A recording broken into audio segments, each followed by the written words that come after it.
Good morning, everyone. Thanks for joining us for today's webinar. My name is Suzanne Morley. I'm a Health Promotion Program Coordinator with the Wisconsin Institute for Healthy Aging, or WIHA as we call it.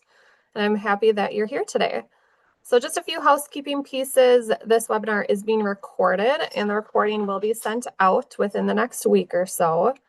I do ask that you please remain muted during the presentation, but you can feel free to use the chat function to drop questions for our speaker in the chat throughout the presentation. And we do have some dedicated time for Q&A towards the end of today's webinar. Before we dive in, I'd like to share a little bit of background information about the Wisconsin Institute for Healthy Aging. WIHA is an organization whose mission is to improve the health and well-being of all people as we age. We encourage you, if you haven't already, to learn more about our healthy aging programs, like our Stepping on Falls Prevention program and other initiatives on our website. And you can also sign up for our Age Well newsletter that goes out every other month or so and provides some different topics related to health education as we age. WIHA also coordinates the Falls Free Wisconsin Coalition, which is a statewide collaborative to reduce falls in the state. So we know that falls are common.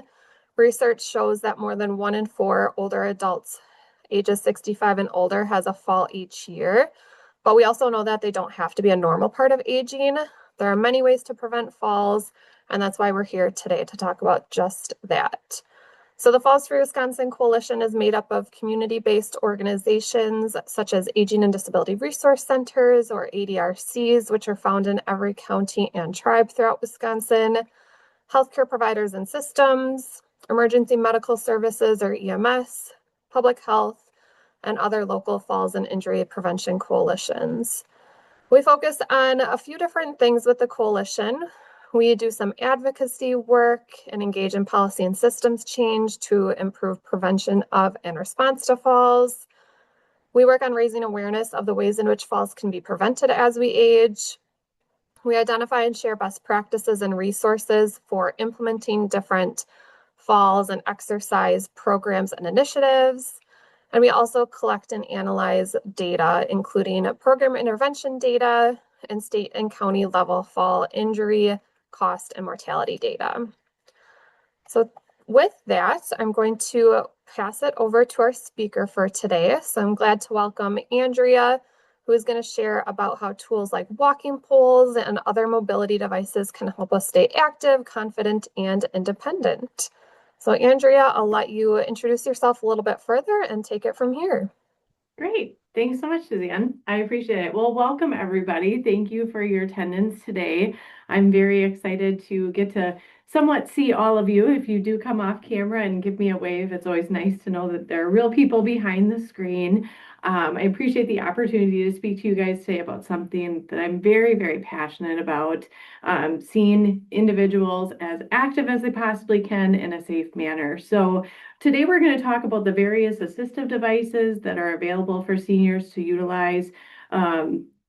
How I'm coming to you, my lens is through my background as a physical therapist assistant. I've been a PTA since 2008. I started off thinking I wanted to originally go to school for sports medicine. I'm so grateful that I did my clinical rotations and realized that maybe that wasn't my passion early on, and really found that my love was active older adults. So my background is I specialize in active older adults, primarily worked in the skilled nursing facilities, assisted living settings, all throughout the state. I no longer treat day to day. I have switched roles over the years. I now am Director of Business Development for Morton Long-Term Care Pharmacy and Morton Safety, which is based out of Neenah, Wisconsin. I still get to see people on a regular basis, which I love, but I also continue to teach exercise classes at our YMCAs, so that I'm continuing my love for active and wellness. So we'll talk a little bit more about some of those classes as it goes. I have been a group fitness instructor since 2008 as well. So when I was going to college, I also went and did my group fitness certification. I absolutely love teaching. I love meeting new people. So I'm really excited for this opportunity to meet you guys. I want this presentation to be as interactive as you would like it to be. So by all means, drop those questions in the chat box. If I don't know the answer, I will let you know and I will find out and get back to you. So after going to school for physical therapist assistant and group fitness instructor, and treating throughout the years, 2 years ago, I also went on and became certified with the activator poles. We'll talk specifically about those in the presentation today and what they are and how they're different from the other ones and all that good stuff. But overall, just know that I am here to see people get as active as they possibly can, as safe as they can. So that's a little bit about my background. We can go to the next slide.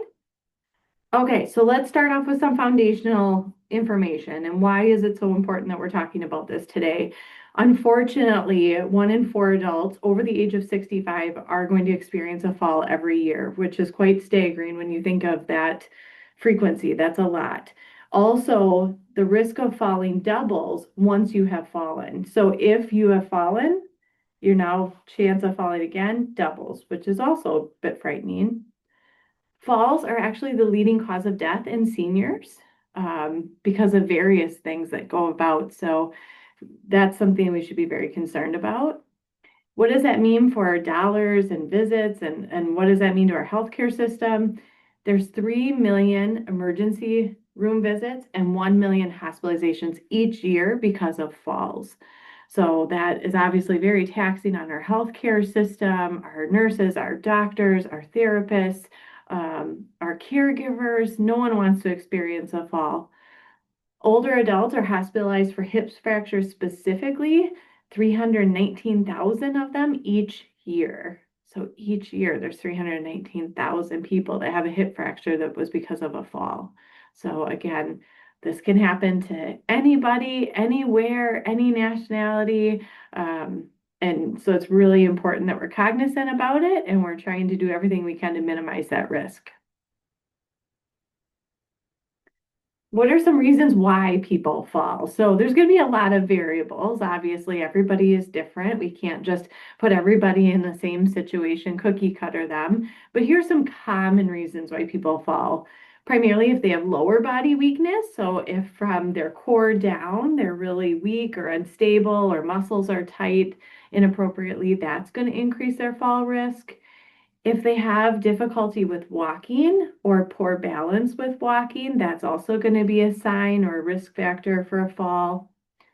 If someone has decreased vision or vision deficits, so let's say they maybe have macular degeneration, cataracts, glaucoma, their glasses aren't the appropriate prescription, they aren't fitting correctly. Anytime we take away our vision, that really hinders us and leads us at a higher fall risk. So vision is very, very important that we have good vision to reduce our fall risk. A lot of people, especially active older adults, are on medications. So it's important to know what medications have what side effects and if they're correlating with one another. So oftentimes people will list off their medications and think that they're siloed. But again, we're a whole person. So how is our body reacting differently to different medication? And how does that affect our body in general? So medications can play a huge part in it. Foot pain. So a couple different things about foot pain.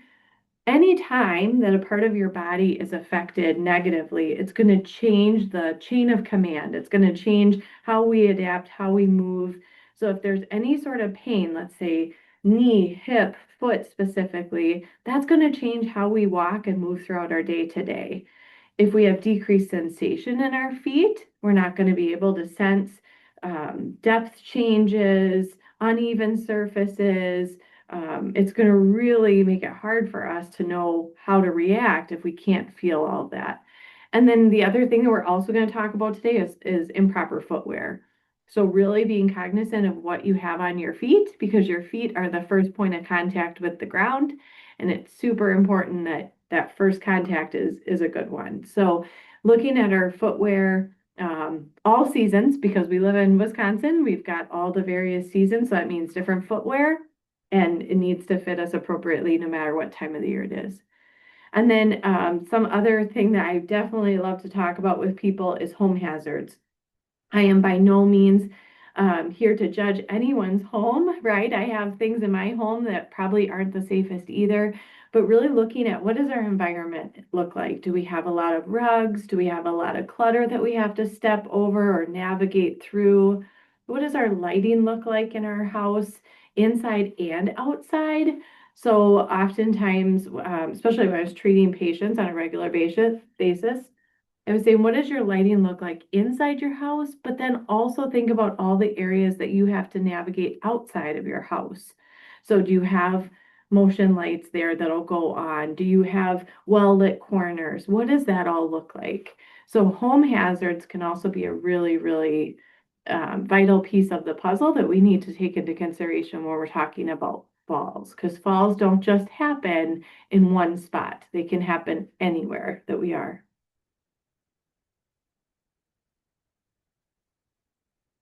Okay, so that's why we're going to talk about this today. We're going to talk about common reasons that people would utilize an assistive device or a mobility device. We're going to kind of use those terms interchangeable. Why would people use them? How would it help? How would it reduce their fall risk? Well, most commonly and first and foremost, it'll probably improve their balance. Overall, give it a little bit more stability, a little bit more support, confidence. That's all very, very important. Um, any exercise program, no matter what age we are, is only as good as how often we do it. So if you aren't confident and you aren't comfortable with your exercise program and what you're doing, you're most likely not going to be consistent with it. So it's really important that we have good balance, stability, and confidence so that we can be as safe as possible. An assistive device will hopefully help reduce our fear of falling. It'll help reduce our risk of falling in general. If someone has fallen, like we talked about at the beginning of this presentation, if someone's fallen and now their risk is doubled, that they might fall again in the near future, we want to reduce that fear and anxiety. Fear and anxiety can be a very debilitating thing. It can keep us from a lot of things. It can keep us from wanting to try new exercises, to go outside and be active, to go to our children and grandchildren's sporting events. Because if we're afraid of falling, we might not do those things. And that's not living life to its fullest. If you have joint pain, so specifically maybe arthritis, hip pain, knee pain, foot pain, like we talked about earlier, that might be a reason that you want to start considering using an assistive device. If you have any muscle weakness or fatigue, so this could be just chronic muscle weakness. This could be muscle weakness after a disease or even possibly a surgery, but that might be a reason to utilize an assistive device. Just speaking a little bit more about the surgery. So not always do people utilize assistive devices long term. They might use them intermittently, just for a little bit of time.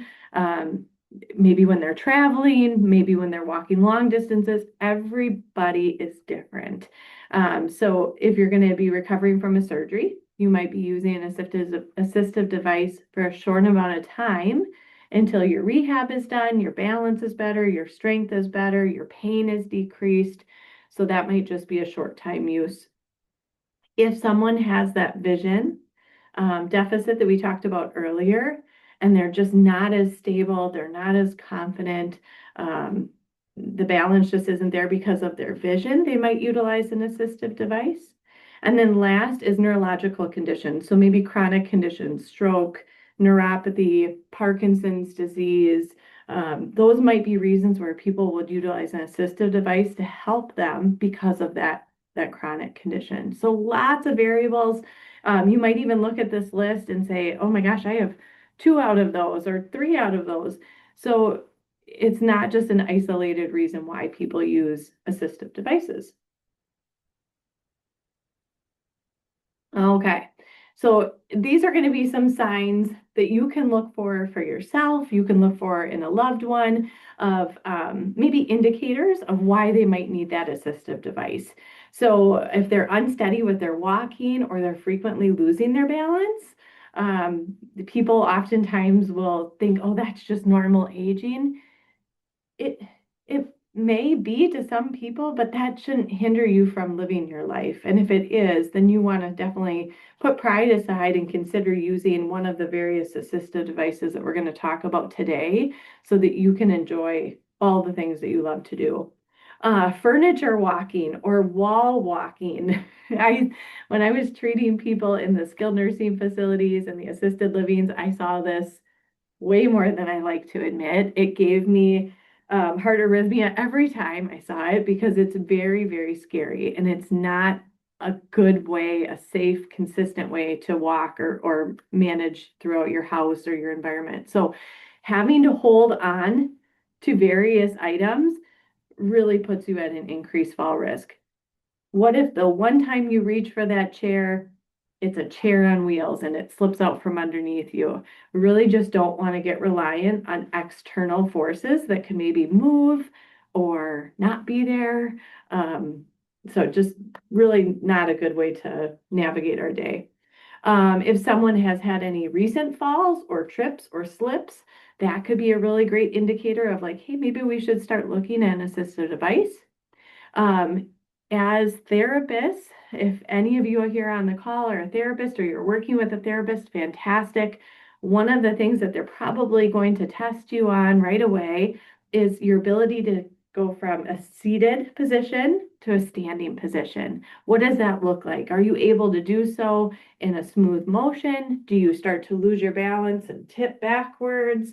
Are you really having to give yourself a running, momentous start? What does that look like? So that's a big indicator of if you might be in benefit of an assistive device. If you're overall fatigued or short of breath with walking. Now, this is very subjective. Everybody's walking is different, everyone's pace is different. I went for a walk this morning and I was short of breath, right? Does that mean I need an assistive device? Maybe some days, and maybe some terrains for sure. But really, is someone really labored? Are they really having to work hard when they're walking and they're moving throughout their day? That's what I'm talking about here. Pain in their joints with movement. So, are they having to strain really hard because of a hip or a knee or a low back that isn't cooperating with them? And so it's making their movement uncomfortable and very labored. Could some of that weight and that pressure be offloaded by using an assistive device? That would be a reason. And then we talked about this on the last slide, of course, fear of falling, increased anxiety. If it gives someone peace of mind and confidence and the ability to go out and do all the things that they want to do, then definitely use the assistive device. Okay. And we're going to talk about lots of different kinds because I know people, they don't want to look old when they're using their assistive device. I get that. We talked about if you're working with a therapist, some of the common things that they look for, that sit to stand transition, but they're also probably going to test you on your walking pace. So there's numerous tests out there in the therapy world that your therapists are going to be very well versed in, and it's going to measure your walking pace. And there are indicators on, if you need an assistive device based off where you fall in the test. So walking pace is kind of an indicator for that. And then trouble navigating stairs or uneven surfaces. So I've had people say to me, well, I don't ever do stairs. I don't use the stairs in my house. I use ramps out in the community. That's great. What about when you have to step up onto a curb?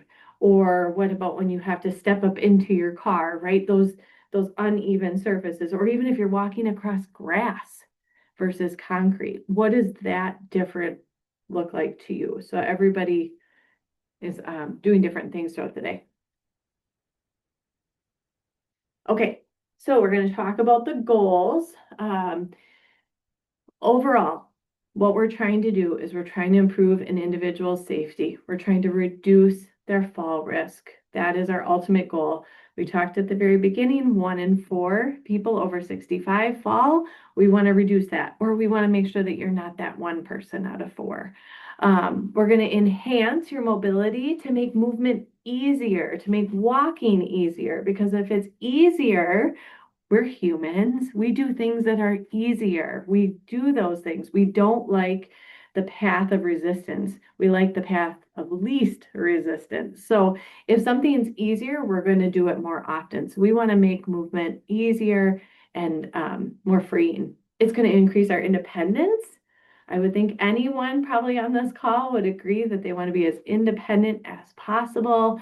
They maybe don't want to rely on a family member or a loved one or a caregiver. They want to promote that independence. So maybe using an assistive device, now you don't need to rely on someone else for some of those daily things. It's going to reduce our pain and our strain.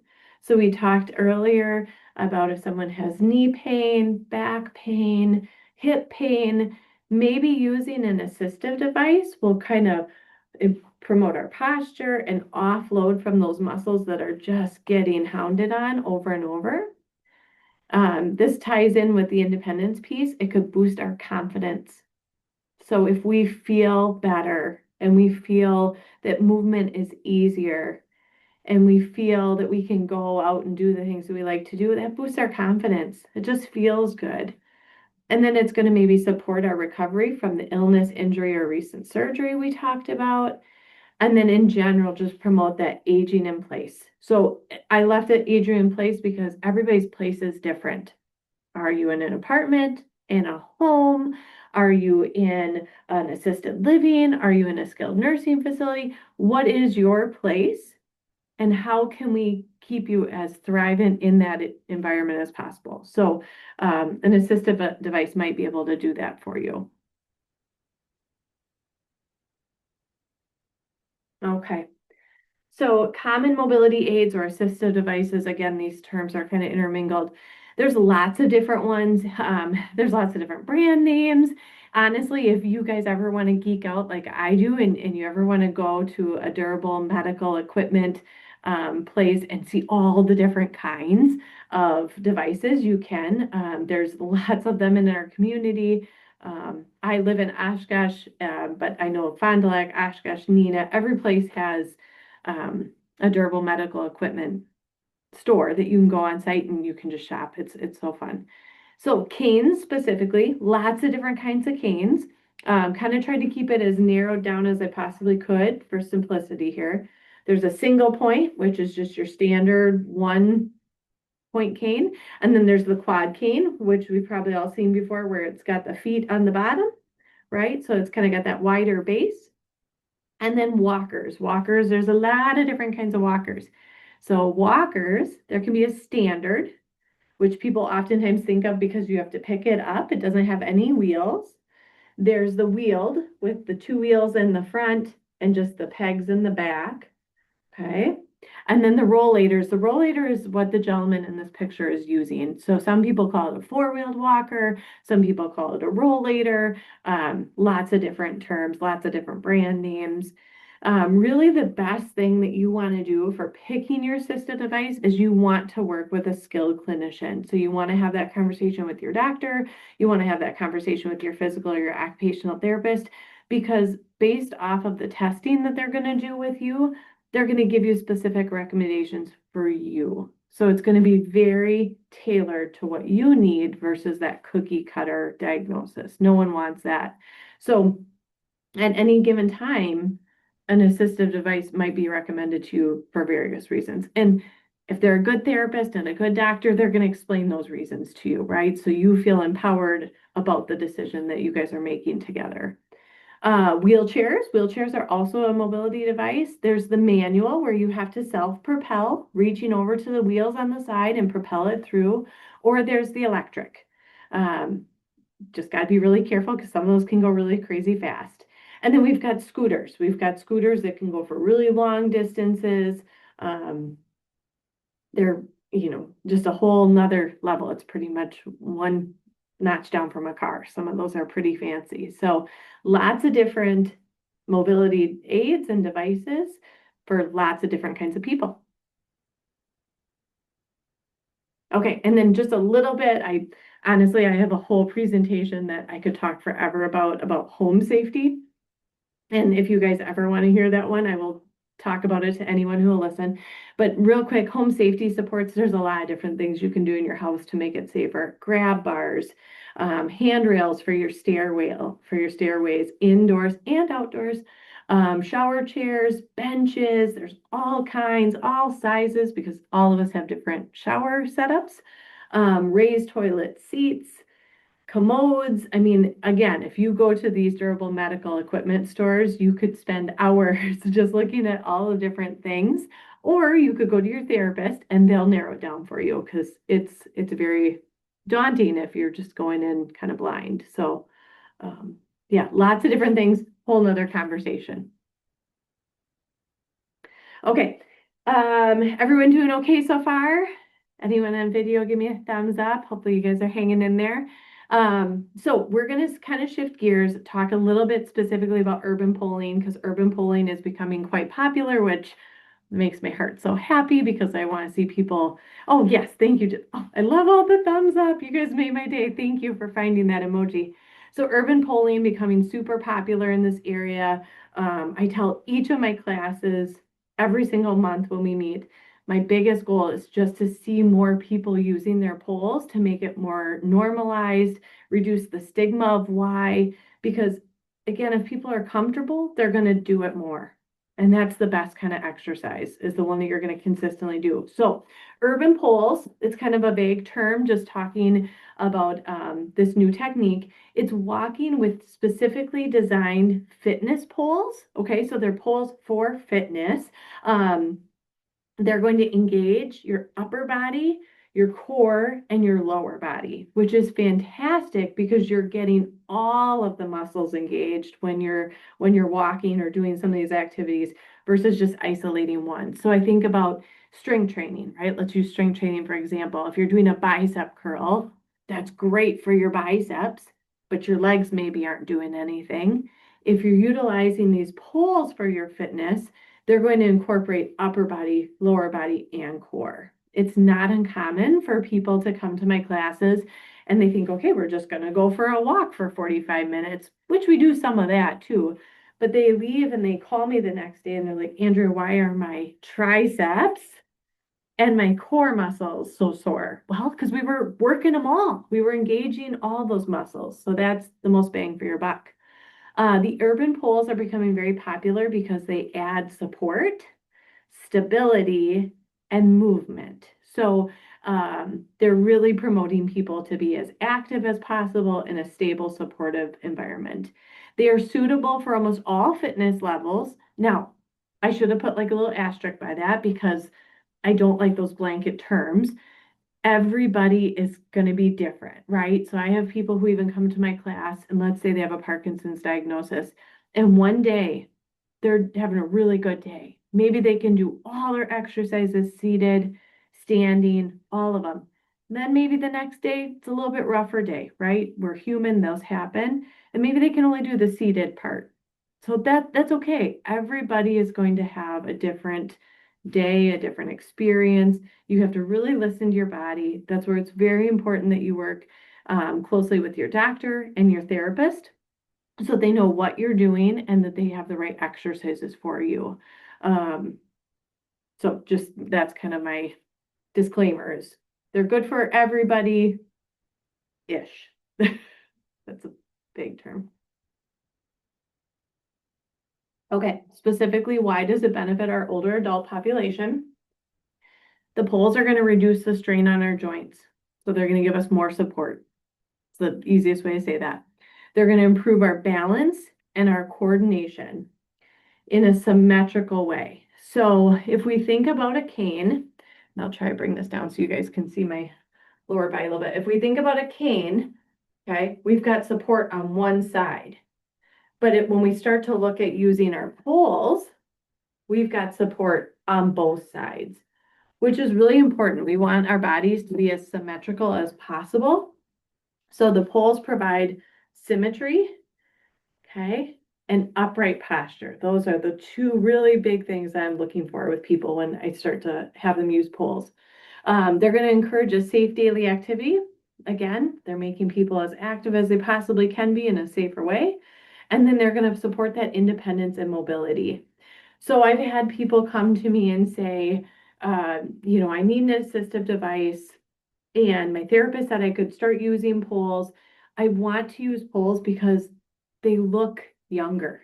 They make me feel like I can be active and not look old, right? And that's great. Whatever builds your confidence that you can do in a safe way, that's wonderful. That's why I encourage people to use their poles inside, outside, all ages, because I really don't want that stigma of, oh, well, you have to look a certain way to use them, or you have to have a certain colored, tank top on, or any of that stuff. No, anybody can use them as long as they've been cleared by their doctor and their therapist to do so in a safe way. So, okay, so we're going to talk specifically. This is honestly just getting very fine-tuned. So I had mentioned at the beginning of my presentation that I am certified with the activator poles. I am biased to them because that's what I'm certified in. But when people come to my classes, I tell them bring whatever you have, because whatever you have will work with that, because that's probably what you're going to use when you're not in class. So you don't ever have to have these activator poles, but I wanted to explain kind of the difference so you could see the science behind the poles. Okay, so the activator poles, and how you know they're activator, it's probably hard for you guys to see this because mine is also really worn, is it'll have activator right on there. Mine are black. The ones that are on your picture are silver. They're exactly the same. I'm just not as flashy of a person as the silver are. They are very similar to a cane in the way that they adjust. They have a pin locking or a button locking system. So what you do is you just pull that down. Again, this is very hard to see because I have a window in the background. Let me see if I can find a little pin for you guys. Okay, do you see this pin right here? So I put it into the hole, and once it's in there, I give it a really good tug just to make sure that it's locked in. Why does that matter? It matters because when the pin is locked in correctly, that's the disclaimer, it has to be locked in. This pole is now guaranteed up to 200 pounds of holding my weight per pole. Okay. If that pin isn't locked in and I put weight through it, it could collapse down. That's not going to improve my confidence. That's not going to make me feel safer when I'm walking and moving. So you want to make sure that you adjust the pole, and we'll talk about that. That pin is locked in, and then give it a good tug. At the beginning, when you first get poles, it's like anything, they're a little bit stiffer at first, but then they'll kind of get broken. Some of my individuals, so they don't have to remember what height their poles are at, they'll take a Sharpie and they'll put a little line. Okay, so you don't have to remember. That's a little trick of the trade. But that's why these poles are also different, is they're guaranteed up to 200 pounds on each pole. They can maximum weight is 250 pounds for the regular poles. If someone exceeds that, then we just need to look at a larger pole. And then same with height. So they'll also be good for users up to 6 feet. If someone's over 6 feet tall, no worries. They make longer poles that extend longer. We just have to make sure we get you those because it's not good to have too short of poles. And we'll talk about that in a little bit when we talk about posture. The other thing that's very specific to the activator poles, I'll show you from the top so you can see it, and then also from the side, is the hand grip. So this hand grip is really important. This is where they got the name. When I hold onto my pole correctly, okay, my pinky finger is pushing down onto this platform. And when I push down and I bear weight through that, it's going to activate more of my upper body, my triceps specifically, and my core muscles. Hence the name, the activator poles. They activate more muscle engagement of your upper body and your core when you're using them bearing weight. So it is very important that you have the poles in the correct hand. You guys won't be able to see this, but on the top of the pole handle is an L and an R, so you make sure they're in the correct hand.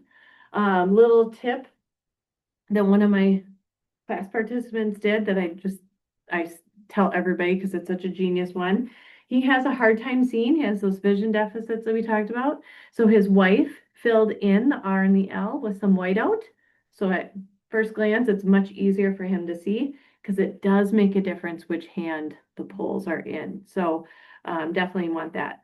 The poles collapse so that when you're traveling, they're a lot smaller and condensed. Okay. I have a lot of my class members that travel quite a bit and they take their poles with them when they go out and about so that they can enjoy their travels and be more active. So you can definitely collapse them down.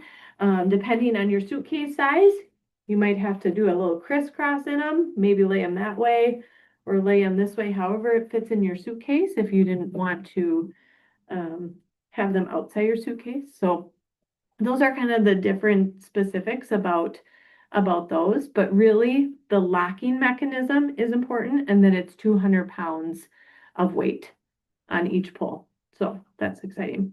Okay, so I put this picture in here. This is actually not my class, but this is very, because I didn't want to put their pictures in there, but this is an exercise that we do in class. People oftentimes think they're coming to class and they're just going to do walking. Well, we do that, but we also do seated exercises, standing exercises, balance exercises, and walking. Because no matter what kind of day you're having, I want you to be able to utilize your poles. If you've got them and you've paid for them, my goodness, we should be able to use them. So, physical health benefits of poles is they're going to improve your cardiovascular fitness. You're moving your upper body, which is closest to your heart. You're going to get your heart rate up. It's going to increase your core and your upper body strength as well as your lower body. That's kind of a given, but it's a full body workout. One of the main benefits of the poles is better posture and alignment. So naturally, when people are fitted for their poles and they stand up nice and tall, and that's one of the first indicators that it's set up from the correct way is that they're nice, upright posture, symmetrically balanced. They have greater endurance for their daily activities because they've offloaded some of the maybe pain points. Their posture is better, so they're getting better breath flow in and out of their lungs, better circulation with their heart because they have improved posture, which just leads to greater endurance for everything they're doing. Okay. And in all the pictures that you guys are going to see for the rest of the presentation, they are utilizing the activator poles. So this is from the website, which I'll have referenced at the end, and you can see them, but they are using the poles. So how it correlates with fall prevention, additional points of contact. So when you're walking, you have 2 points of contact, your right and your left foot. Now you've got right and left pole. So you went and doubled your points of contact for your stability. Improved walking confidence. So again, you have more support, more stability, more confidence. You can enjoy your activity. Better awareness of posture and gait. I have a lot of people tell me that they never realized how poor their posture was until they started using the poles and they were more upright. As a therapist, I look back and one of the first things I would do if someone was falling a lot is I would put them into a walker, which was what I was taught. And that's fine for some people. It's fine for a lot of people. But if they were falling forward and I put them into a walker that is now forward flexed, I was actually just bringing them closer to the ground. Now, for some people, talk with your therapist and your doctor. A walker is maybe the best, most stable fit. Okay, that's specific. But I look back and I think of at least a handful of individuals that I maybe could have tried the poles with and at least given it a shot and they maybe would have liked it. And then a lot of people, they just reduce that fear of falling because it's like anything, once you use it more often, you just get more and more comfortable with it. Okay. Anyone who exercises in any capacity knows that there's a mental and an emotional component of exercise. It's not just the physical benefits. Our bodies are holistic. So some of the benefits of using the poles is it encourages time outdoors. I've had a lot of people come to classes and say, I never used to be able to thanks so much for coming. I've never been able to go for a walk outside because I just didn't feel comfortable, or I was maybe self-conscious about how I was walking, or I was self-conscious about what I was using. But now they're out and about. Probably about a year ago. I'll never forget, I was driving through my neighborhood in Oshkosh, and I was on speakerphone with a colleague in my car, so I was going through the Bluetooth, and I saw one of my class participants walking down the sidewalk with her poles, and I just couldn't even help it. I instinctively just started screaming, "Oh my God, Cindy, that's so awesome!" Right? And the lady on the phone is like, "What is going on?" I'm like, "Cindy's using her poles. She's walking outside." I was so excited for her because she was able to get outside on a beautiful day, enjoy the weather, enjoy the scenery, nature, because she felt confident. I even get a little teary right now, but she had the confidence to do it, and she was safe, and she was rocking it. It was awesome to see. So, encourages times outdoors. It reduces our stress, boosts our mood. Movement boosts our mood, promotes confidence in movement, um, and then supports our social connection. So, whether you're walking and you just walk past somebody, that's a social connection. If you're coming to a fitness class, that's social connection, right? Like all of those extra connections so that people aren't being isolated. We oftentimes talk about COVID and what that taught us and the repercussions of being isolated, and it's not good for us. We really, even if you're the biggest introvert, it's really hard to be isolated. So anytime we can promote the social connection is great.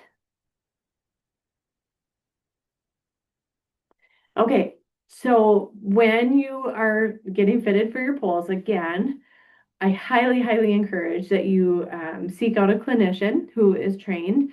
If they have extra certification in the polls, that's even better yet, because they're going to be the most thorough and knowledge based.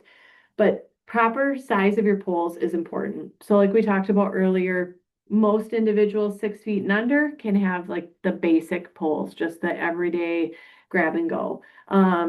If you're going to go to like Dick's or Shields or Dunham's or any fitness center, that Sierra I know is a new one in town for us, and you're going to get poles that aren't activator poles, just make sure you look on the packaging and see if they have a height requirement, their height restrictions or height range, just so that you're getting the right poles for your height. And then if you're getting a different brand, look and see how they're adjusted. So do you have to unscrew them and then pull it down? Do you have to flip the lever over?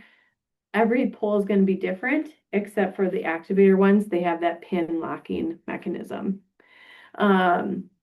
So when you're adjusting them,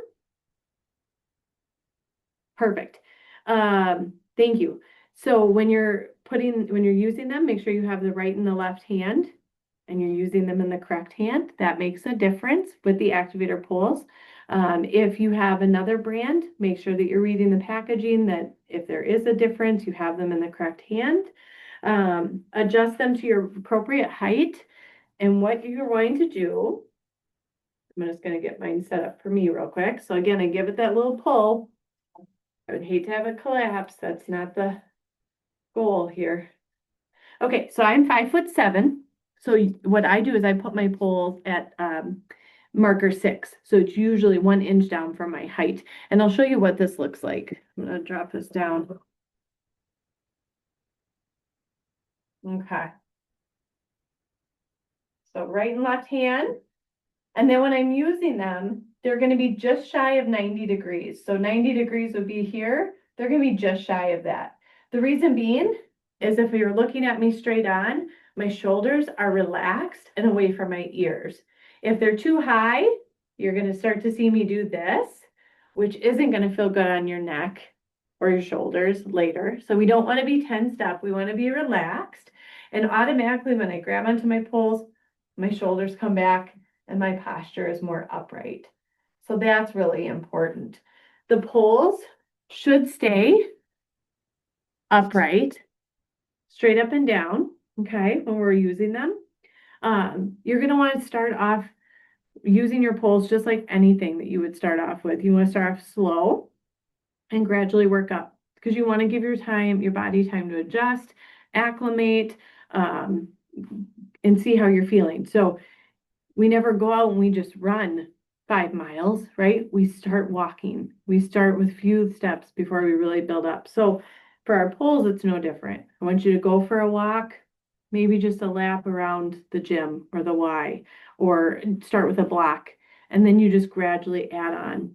It is like riding a bike, where the more you do it, the more fluid that motion becomes, muscle memory kicks in. Um, at first, it feels very clunky. I have a lot of people say that, oh my gosh, this just seems like very robotic and I have to think about it. As you use it more, it's going to become much more fluid. Okay, building that consistency over time. Again, that's going to be very specific to what your body is telling you. So be very in tune to that when you're starting off any program. Here's a great picture of kind of what I would ideally like your posture to look like. So she's going to be standing up nice and tall. Her shoulders are relaxed. They're not up into her ears. She's not tense. Her elbows are slightly bent. For her, she has them maybe just a little bit higher than I would. Every person is different. And I tell all of my classes when they come, I'm going to start you off at this height, but don't be surprised if as you're moving about and I'm watching you, I maybe adjust a little bit because we are not cookie cutter. What it says in the instruction manual doesn't always pertain to each of us. So her elbows slightly bent. She looks great. She's moving the poles in a reciprocal motion. So she's going opposite arm to opposite leg. And if you think about how we all walk, our body wants to do that natural swing, opposite arm to opposite leg. We don't want to fight that natural movement. So her right arm is going forward as her left leg is going forward, and then she's switching, switching, switching. Using gentle movements at first, again, it's going to feel very robotic. I oftentimes will tell people when I first started, I was doing a lot of this. Okay, clunky, overthinking it, taking myself way too serious. And then as I got going, I maybe started listening to some music. I started talking with some friends. It just becomes more and more fluid. So if it feels robotic at first, you're normal. It's okay. Safety tips. Obviously, make sure that you're wearing good supportive walking shoes. They have good traction. They're not too worn down. Your shoes fit you appropriately. It's like the Cinderella thing. You never want them too small or too big. You want them to fit just right. So make sure that your feet are in good supportive footwear. You're staying hydrated because you're working a lot of muscles. At one given time. So make sure you're staying hydrated, probably even more than you think, because we all need more fluids than what we all think, especially in cooler temperatures. So oftentimes when it's cool out, we don't drink as much fluids, but we still need as many. Choosing safe, even walking paths to start. So the cool thing about the poles is you can use them indoors and outdoors. They're just rubber bottoms. So if you can walk inside, if you can walk on a walking track, if you have a really good sidewalk that isn't all broken up, that's great. Start with that. And then, of course, make sure you're talking about this with any of your healthcare professional team that you have, doctor, therapist, eye doctor. I mean, make sure it takes a village, right? So make sure that you're communicating that in your goals to them. Okay, so I just threw a ton of information at you guys, and I wanted to make sure that you had plenty of time to answer any questions that you might have. Again, if I don't know the answers, I will find out and get back to you. I really, really appreciate everyone's attendance here today. It means the world to me. You guys wanted to hear about ways to be active and reduce your fall risk. Does anyone have any questions for me right away?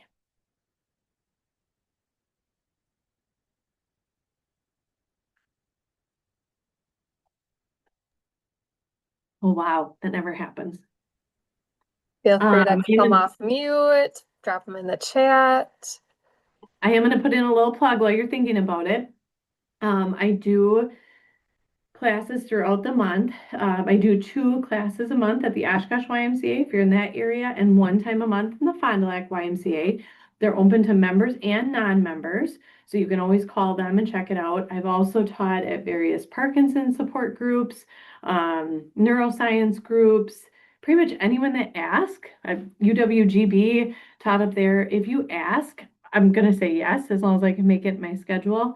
So if anyone is looking for a class, by all means, yes. Specifically for the activator poles, there's a right and a left, and it's indicated on the top. If you have a different brand that's not activator, just look on the packaging because they might say that there's a right and a left. Okay, so where is it best to purchase the activator poles? So if you go through someone who is certified in the poles, we do get them at a discount. I do not upcharge mine, so whatever I purchase them at, I sell to people at that. They're usually about $120 per pair, and if you go through someone who's a certified activator pole instructor, they get them for $84.50. So you can purchase them directly through myself. I do believe they also have them on Amazon. I had a class participant, she got them on Amazon and it was like Prime Day and she got them for what I could get them for. So that's super cool. You can just go onto Amazon and check that out. Also, if you go to the urbanpolling.com website, which I put down here in the references, I believe that there's a tab to purchase them there too. I just missed that one in the chat. The polls right here. Come above the waist a bit. Come above the waist. Yes, yep. So ideally they are going to be above the waist because then they're going to promote upright posture. So probably for most people, again, everyone's torso length is a little different. Your hands are going to be just below nipple line. So yeah, your hands are going to be somewhere in the torso area. And good questions, you guys. Thank you, Deborah, for the comment. Yeah, great questions. Thanks, everyone. If there are any other questions, feel free to continue putting those in the chat. I'm briefly just going to go to our Falls Free Wisconsin website, and I'll drop the link for that in the chat as well. If you haven't checked this out, we have tons of great resources on here. So if you go to fallsfreewi.org and then click on the Prevent Falls section, we have resources on assistive devices, just as Andrea was talking about. We have some simple balance and strength exercises if you're looking to incorporate something like that into your routine. Andrea also talked a lot about footwear, so we have some tips for safe footwear, information related to medications, vision, hearing, and home safety, since we know most falls do happen at home and we spend a lot of time at home, so we have lots of great resources related to home safety. And then we also have an interactive home safety challenge. So if you're looking for a little bit more, this is kind of like a gamified version of a real Wisconsin home that you can go through and identify things that might help you prevent a fall, like a railing, like Andrea mentioned earlier, or things that might cause a fall, like clutter and cords across the floor, things like that. So you can go through this entire home. You can see here there's 58 different things to find. So if you have a little bit of time and want to go through this, we definitely encourage you to do that. And then I just saw the question in the chat, will we get a printout or video of this presentation? Yes, we will be sending out the recording after today's presentation. You'll get that within the next week or so. And then we will also share the slides as well.